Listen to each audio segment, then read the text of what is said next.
Imant, jautājums par vannas istabām un ventilāciju. Kas tev ir no šī? Nu jā, bieži vien vannstabā mitrums un vajag novadīt ventilāciju vai šakta, uztaisīt, ja šakta tā vienkāršāk, bet nu tā, ja cauruli izvest, tā ir ventilātori diezgan liels klāsts, kā redzi, Aeroclass, Silenti, dažādi moduļi ir jaunāki, nu tā īsumā. Nu, teiksim tā, ventilātori varētu sadalīt vienkārši ventilators ieslēdzam strādā, izslēdzam nestrādā, tālāk ir ar mitruma sensoru un laika aizturi. Pēcdarbība līdz pusstundai, respektīvi. Izslēdzam, viņš vēl darbo. Nu, vienmēr jāparedz pieslēgums.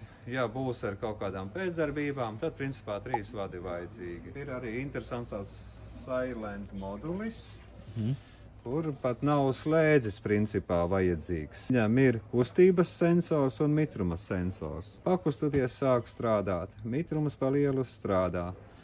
Pats cik ilgi grib, tik strādā. Mitrumu var paregulēt, ir balts un ir arī melnā krāsā. Viņi visi pie elektrības jāslēdz klāt, ja? Jā, visi ir pie elektrības jāslēdz. Tāls paštets nav. Nu, tālāk tur Silenti arī tur sadarbas lētāks, dārgāks modelis. Protams, dārgāks modelis būs gultnis. Viņš būs klusāks, ilgāks kalpošanas laiks. Griestos varēs likt. Jā, bet ir par 173 eiro arī. Gudrie ventilatori, kas jau nāk no Zviedrijas, bet viņam ir liels pluss. Nekā viss kaut kas birst ārā.